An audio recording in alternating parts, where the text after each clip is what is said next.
I cut the check, I cut the check, I cut the check. Tell my niggas we up next, so we up next. She shot a text, she shot a text, she shot a text. Kill the I might put the different day, put a nigga on that same shit.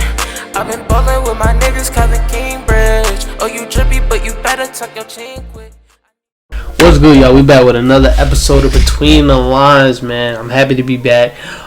First off, I want to start a video off like I start a video off every week. I want to say like and subscribe, share with your friends, so we can keep building my community. Other than that, let's get into it. All-Star Weekend just passed. It was a pretty decent All-Star Weekend. Not like last year's. Last year's, to me, was one of the best I've seen growing up. But this All-Star Weekend, they did the best they could with all the circumstances with COVID and all this stuff. And it actually was pretty fun. I'm going to start off with the skills competition. That was just a little warm-up to the All-Star night. It was cool. DeMontis Sabonis won. And it was cool to see him win because the All-Star game was supposed to be in Indiana. It was in Atlanta. But to see an Indiana person win an event, that was kind of cool. And we went to the three-point competition, which was probably, to a lot of people, that was probably the best event of that night. Mike Conley showed out. I'm not going to lie. He showed out. And he pushed Steph Curry to that limit. He almost beat Steph Curry, but Steph Curry hit the buzzer beater and won it. But there's some weird competitors. Like, why was Jaylen Brown in the three-point contest? Why was Donovan Mitchell in the three-point contest? That was a little bit weird, but yeah, it was a good three-point contest.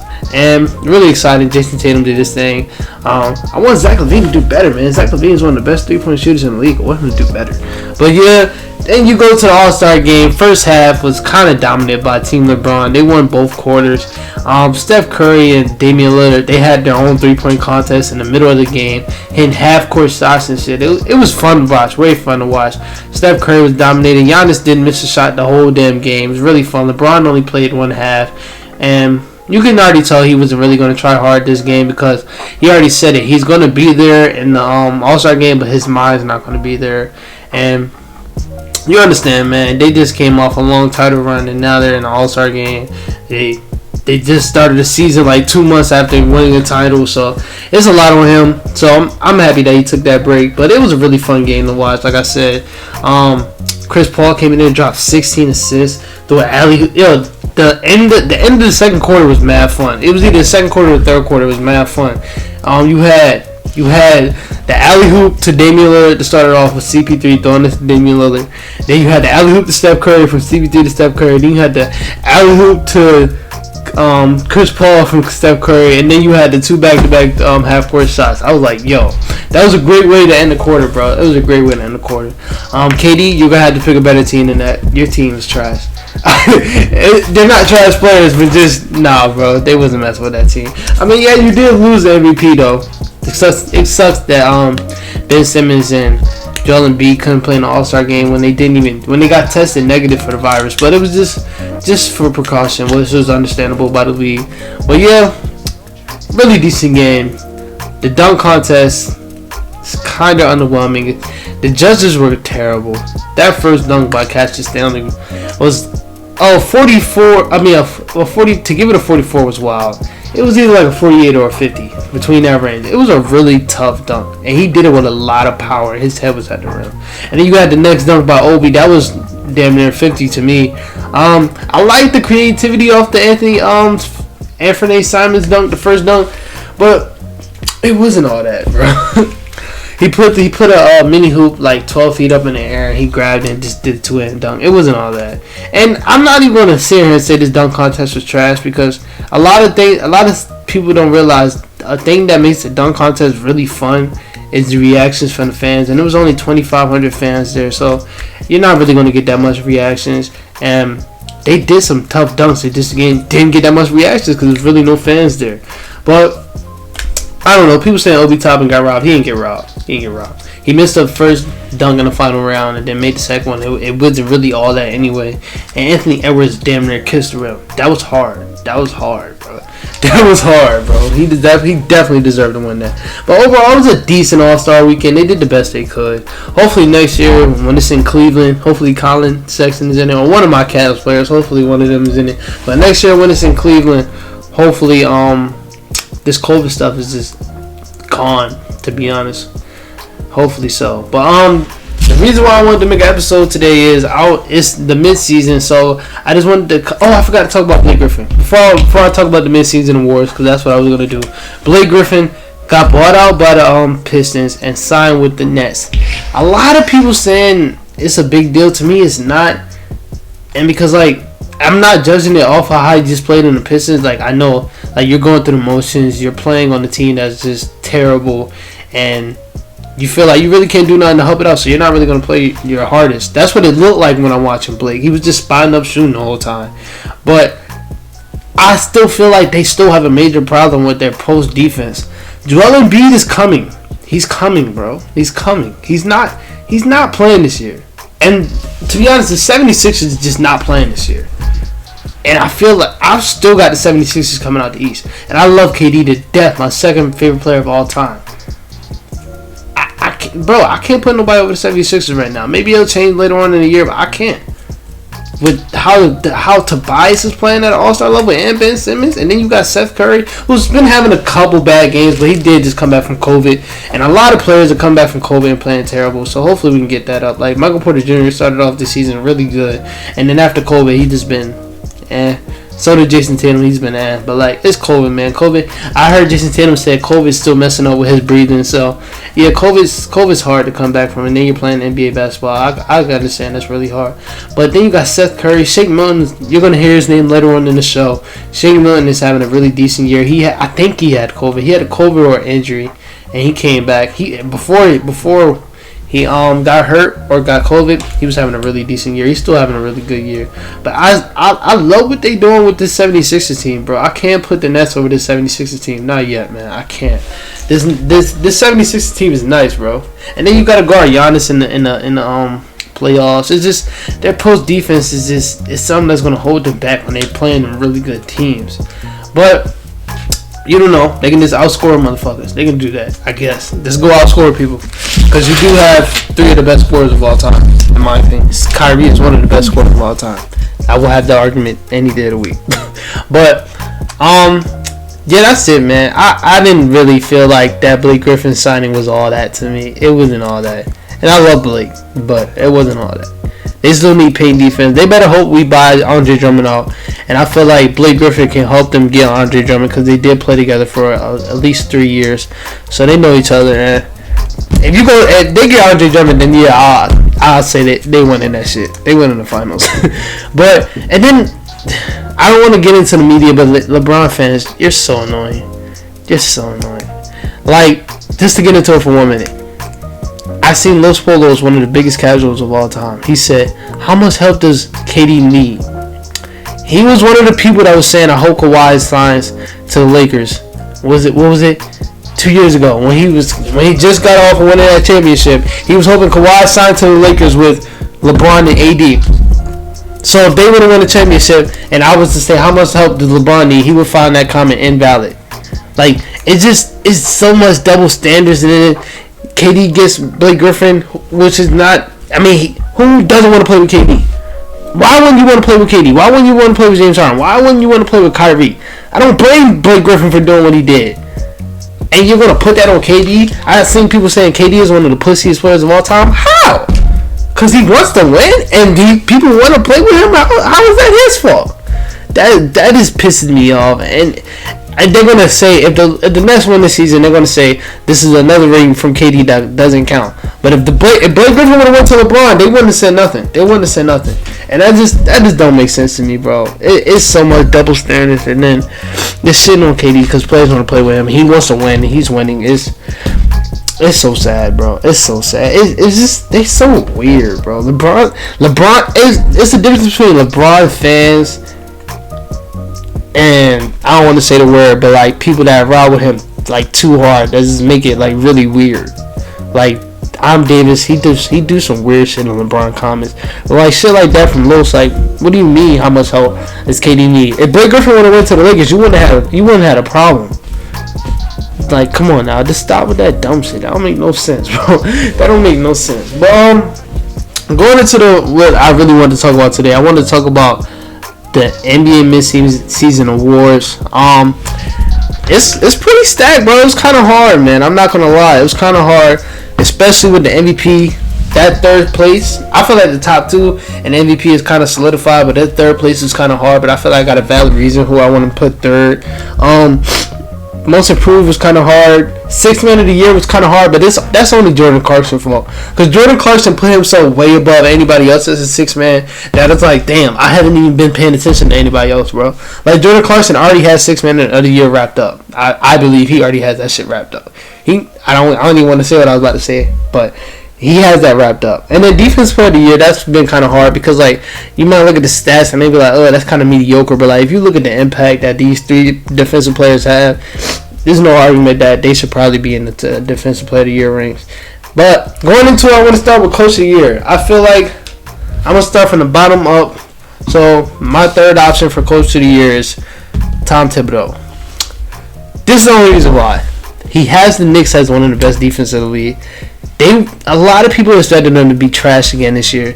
Mind you, nobody expected Julius Randle to play this good. But even if you got Julius Randle playing at an all-star level, you can still have a badass team. A team that's just terrible. Like you see that with the Pistons. Jeremy Grant's playing at an all-star level, but they're just a terrible team.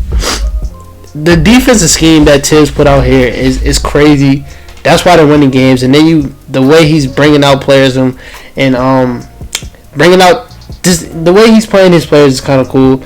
Like, he's letting Emmanuel quickly do his thing. He's giving him big minutes, but then when he's going out there playing trash, he'll put him on the bench. He won't play him a lot. Then you hear the Knicks Twitter going off like, why is Emmanuel quickly not playing? Well, he's 0 for 6. So, and just the way he's running this team is fun to watch, man. And they're 19-18. They're overachieving. They're 4th in the East, which is kind of terrible. 19-18, a borderline 500 team, and 4th in the East. East is trash, but yeah, they're 4th in the East. He definitely deserves to be in this argument. But number 2, Monty Williams, bro. Monty Williams, damn near. He's almost number 1 for me. I just had to give it to Quinn Snyder. You already know who it is. Yeah, I had to give it to Quinn Snyder because they are the best team in the league. They have turned it around a lot. Their scheme, like just shooting threes, and then beating you with the defense on the other side. It's really fun to watch. But Monty Williams, I feel like he might have an argument in that case because, bro, the Suns are 2nd in the West. Another big reason is because of another name you're going to hear later on in the podcast. But the Suns are 2nd in the West. And to me, they're overachieving. Chris Paul, man. Chris Paul and Monty Williams, bro. What they're doing with this team is so beautiful to watch. But Monty Williams definitely deserves to be in the Coach of the Year award race, and they're having a really good season. But defense player of the year, gotta give it. Well, my number 3 option is Draymond Green. The Warriors are like top 5 in defense this year, and that's kind of crazy because other than Draymond, the next best defender they have is Andrew Wiggins, he's having a really good defensive year. I feel like Kelly Oubre is kind of overrated on the defensive side. He's good on defense, but a lot of people see him as like a really good 3-and-D wing. He's not that great of a defender, but other than that, this team doesn't really have defense that much. They don't have no fucking big man. Draymond has been the big man the whole season, and the fact that they're 5th in the whole league on defense, it's basically because of him. I can't really put it on nobody else. It's basically because of him, bro. He's holding the fuck out of that defense. He's carrying the hell out of that defense, bro. So Draymond Green, man. Draymond Green's number 3. Number 2, Rudy Gobert. Rudy Gobert is only averaging 2.7 blocks. That's not even only. That's damn near 3 blocks. But Rudy, bro, his stats, the stuff that he does not show up on the stat sheet. And I know that's kind of cliche, bro, but it doesn't, bro. It be so many people scared to go up for a layup because Rudy's right there, and they'll just pass it out and get a turnover, bro. And then he's so smart, like he barely fouls, bro. Rudy Gobert damn near won this award, but I feel like a guard needs to win the award this year. But the thing that Rudy is doing is amazing. I think the Jazz are number 1 in the West. The number 1 in the whole league in defense, and that's solely because of him. Because, bro, like I said, players are scared to go down there with Rudy, bro. Rudy's just, bro. I feel like Rudy gets so much hate because with that COVID shit last year, I feel like he gets so much hate. It's kind of crazy, bro. Because that COVID shit, he probably just didn't understand that it was serious. Nobody thought COVID was going to be this serious when we're in a 1-year quarantine. Nobody thought it was going to be that serious. But I don't blame him for doing. I'm not going to shit on him because of a mistake that he made last year, bro. Rudy Gobert is an amazing player. Damn near the best player on that team. A lot of people see Donovan Mitchell, the numbers, and they be like, yeah, that's the best player on that team. But nah, bro, Rudy got an argument. But number one, you already know, Ben Simmons, Mr. Guard 1 through 5, bro. I was looking up, I could not find it, bro. Ben Simmons, I think it was last week, bro. He shut Luka down, bro. He shut him down. I think Luka was like 1 for 7 on Ben Simmons, bro. Ben Simmons only averaging 1 steal on like damn near 1 block. But like, bro, you already know what Ben Simmons doing on the defensive side. You already know. But 6th man of the year. My third option is Carmelo, bro. Carmelo has kept the Portland Trail Blazers in so much games. It was just a game a couple weeks ago on TV where he really scored like 14 points straight in the third quarter, and they were down by like 20, and he scored 14 points straight. Carmelo's having an amazing season, 13 and 9 points, 3 rebounds, 1 assist. That's kind of funny, 1 assist from Melo. But nah, bro, he's definitely in the 6th man of the year race. Like I said, it was so hard to find. Like, it's gonna be 5 minutes to realize, yo, Melo's having a great season. Because, bro, like, when you look at 6th man of the year race, Jordan Clarkson it's nobody else. It's Jordan Clarkson up here, then everybody else down here. But my second for 6th man of the year, Shake Milton. Like I said, you're gonna hear his name later on in the podcast. 13 points, 2 assists, 2 rebounds, 3 assists. He just had a game where he scored 25 in the first half, bro. He's a really good player. I'm not gonna lie, he's a really good player. He can sometimes start. I mean, like, Steph Curry, he's having a really good season. But, like, Shake Milton can start at the 2, bro. I like when he's really ball dominant. He's really better when he has a ball in his hand. But he's a really good player. He's kind of their point guard off the bench. They don't really have a point guard. He's basically the point guard off the bench. But he's a really good player for that team. Him and Dwight Howard in that pick and roll is really fun to watch off that bench. But number one, like I said, Jordan Clarkson, bro. damn near 18 points, 4 rebounds, 2 assists. He's on the best team in the league. He's damn near the 3rd or 4th best player on this team. What the hell was that? He's damn near the 3rd or 4th best player on this team, bro. And he's amazing, bro. He just be chucking and just be going there, bro. He don't care, bro. He don't care. That shot going up, he does not care, bro. He's fun as hell to watch, bro. I love watching Jordan Clarkson, bro. Because that shit going up as soon as you get it, bro. And he's a big reason why the Jazz are one of the best 3-point shooting teams in the league, bro. Damn, I said bro like 3 times. But he's the reason why the Jazz are one of the best 3-point shooting teams in the league. But going on the most improved player. This is a player that's kind of slept on. And so is the Spurs, bro. They're slept on so bad. But Keldon Johnson's having an amazing year. Last year he averaged like 9 points, and that was crazy for me to even see. He averaged 9 points because he barely played until like the end of the season. But he averaged 9 points last year. But this year he's averaging 14 points, 6 rebounds, and he's a 4 averaging 6 rebounds. He's only like 6'5", 6'6", so that's cool to watch. 2.2 assists, and he's having a really underrated season on this team.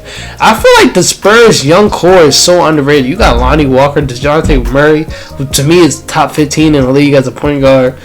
Keldon Johnson, Lucas Samanic, Jakob Poeltl. Like, I feel like their young core is really underrated, bro. And then you got pieces like DeMar DeRozan, LaMarcus Aldridge, who can go give you some other pieces. Like DeMar DeRozan, his value is really high this year. I don't know about LaMarcus. He could probably give you a late first, but like DeMar DeRozan, he can give you a young player in the pick, bro. Because DeMar DeRozan's having an all-star season. Should have been an all-star. I love you to death, Mike Conley. I'm happy you made it out. I love seeing you in those interviews this weekend and all that, but DeMar DeRozan should have got it over Mike Conley.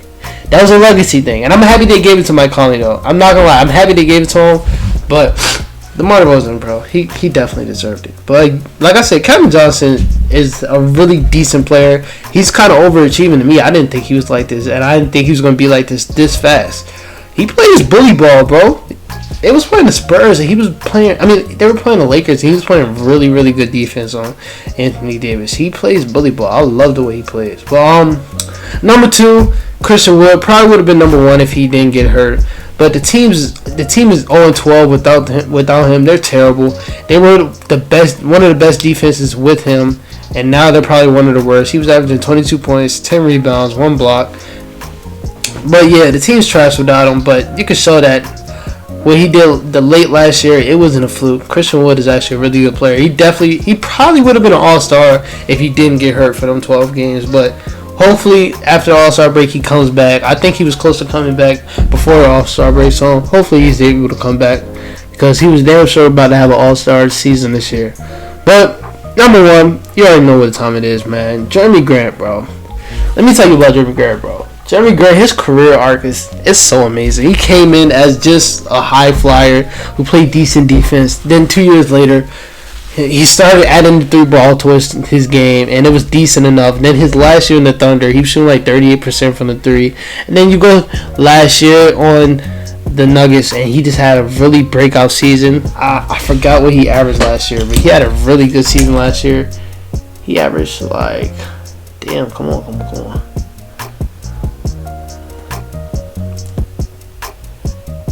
He averaged 12 points, 3 rebounds, and like 1 assist. He had a really decent season last year. He was shooting the hell out of the ball last year, and he was a big reason why the Nuggets went to the Western Conference Finals. And everybody was expecting him to stay because, like, bro, that fit next to Jokic was just so amazing. But he went and bet on himself, got $20 million from another team, and basically the number one option on this team. And a lot of people going into the season was like, I don't know if he's worth that much money, and I don't know if he's going to be good enough to be a number one option. Because I forgot to say, like, bro, he really added a lot to his game. Like, he had a little ISO game last year, a little mid-range game last year. But now you're going into the Pistons, you're the number one option. Me, personally, I didn't expect him to be this good the way he's doing. Like, bro, he's averaging 23 points, 5 rebounds, and 2 assists. And, bro, like, he's having a really good game. I think he just had a game where he had 40 plus. And, bro, he's one of the main reasons why they're even in a lot of games, because he's really good, bro.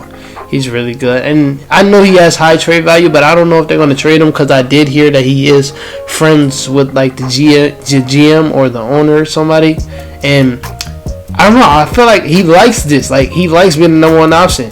And everybody was like, oh, he doesn't want to win. When he signed that contract, he doesn't want to win. But, like, what's wrong with betting on yourself? Like, a lot of people didn't think he could do this. He's showing us wrong, bro. He's out here having an all-star season. And his career arc is crazy, bro. I wish he would have went to the Cavs, bro. You can bet on yourself with the Cavs. We need that player, bro. He's averaging 23 points. A great defender who can guard 1 through 4, damn near 5 someday. Nah, I ain't gonna say 5. But he can guard 1 through 4. Like, Jeremy Grant is a really good player. His trade value is high right now if they do decide to trade him, because it does suck seeing such a great player on a rebuilding team. But he looks like he likes it down there. He's having fun. But yeah, like I said, he should be number one for MVP. I mean, most improved player this year. Rookie of the year, the third option, Emmanuel Quickley. Emmanuel Quickley is having a really decent season. Like I said, I would like to see him get more minutes, but that's not how Tibbs rolls, bro. If you're having a bad game, you're sitting. He goes with his best lineup any game. Like, if Julius Randle was having a terrible game, but Obi Toppin is out there having a really awesome game, I know Julius Randle is the all-star, but Obi Toppin will be in that game, bro. That's just how Tibbs be. That's how he is. That's how he's always been. And sometimes Emmanuel doesn't really have good games, but when he does have really good games, Emmanuel be hitting.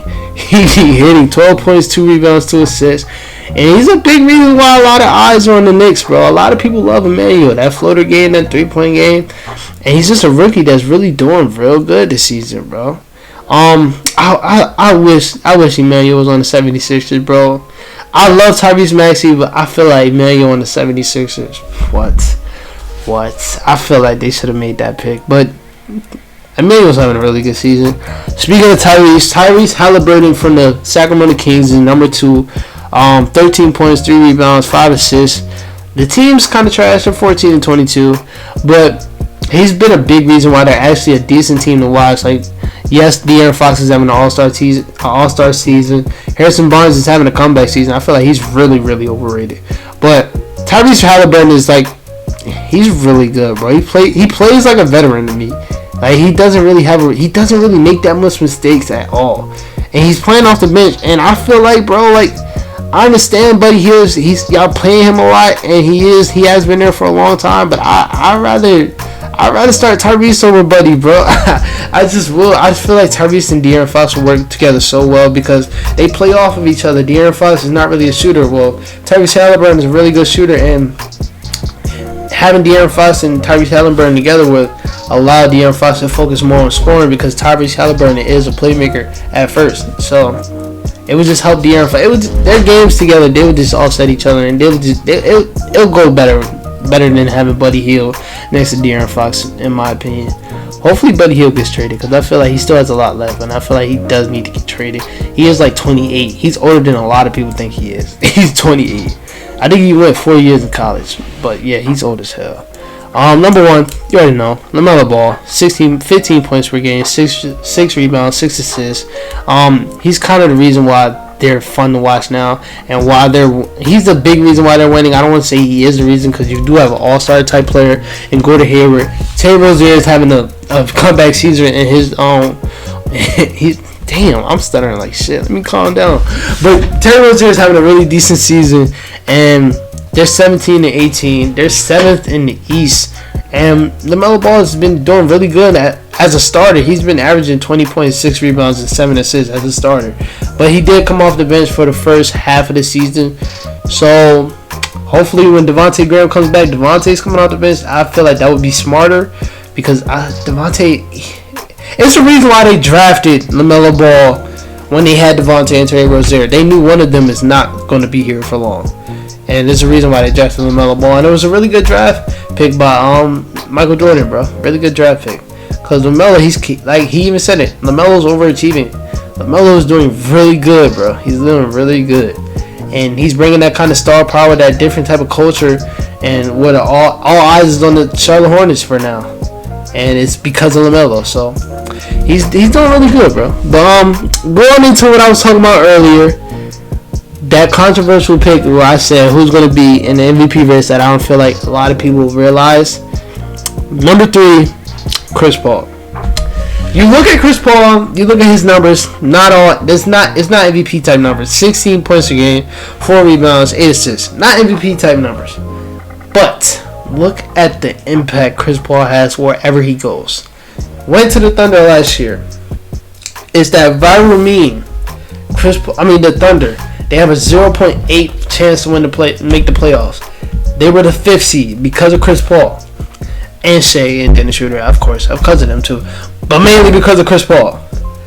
This season, we all knew that the Suns just went 8-0 in the bubble, but nobody expected them to be this good. Like, let's just be honest with ourselves. Nobody expected them to be this good. They're number 2 in the West.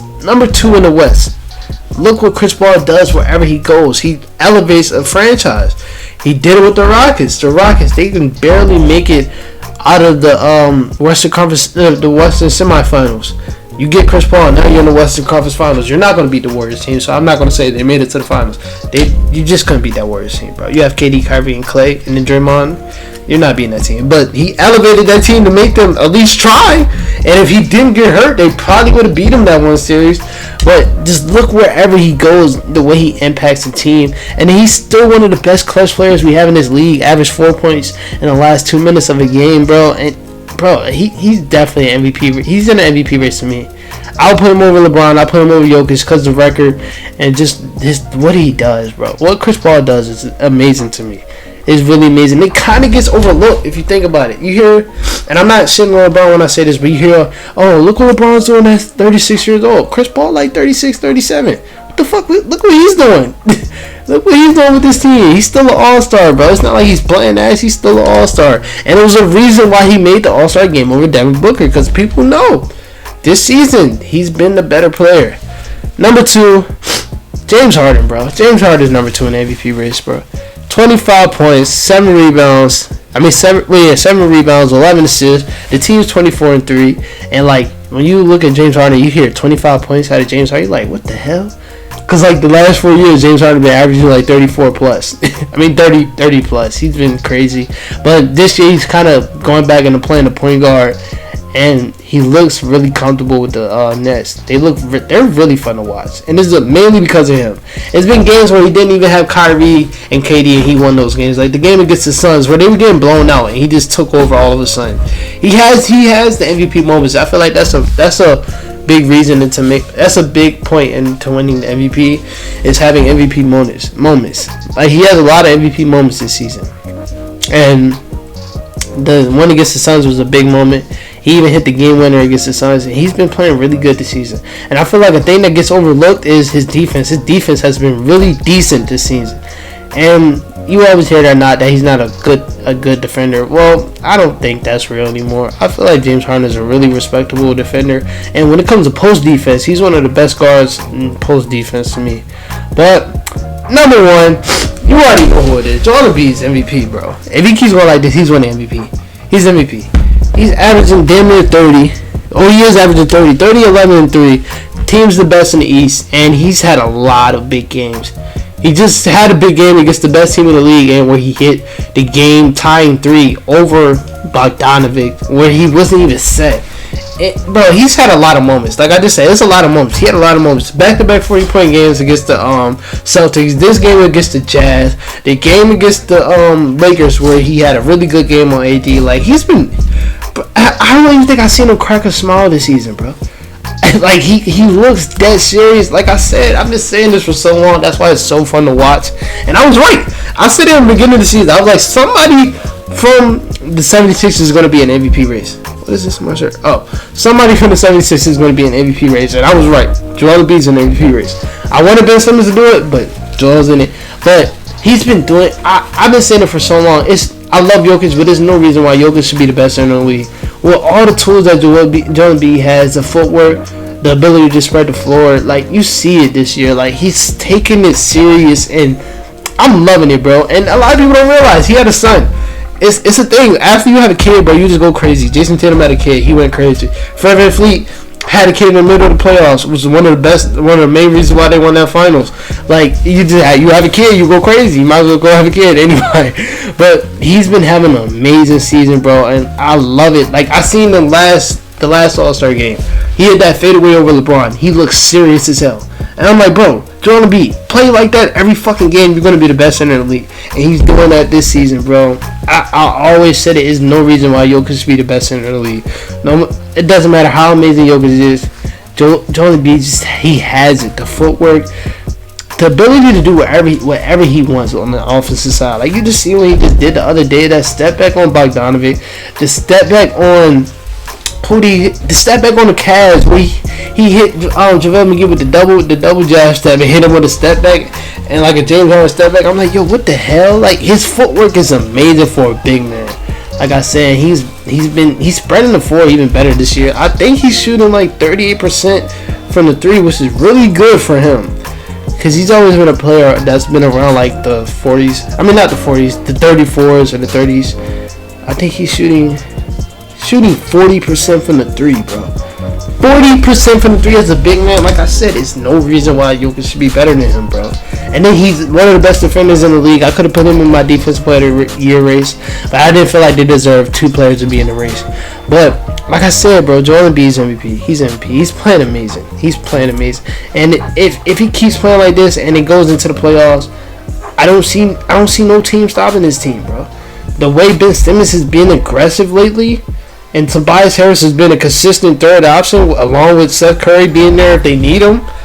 I just don't see nobody beating this team. I can't. Nah, I'm talking about East or West. I don't see nobody beating this team. Because he's definitely the best player in the league this year.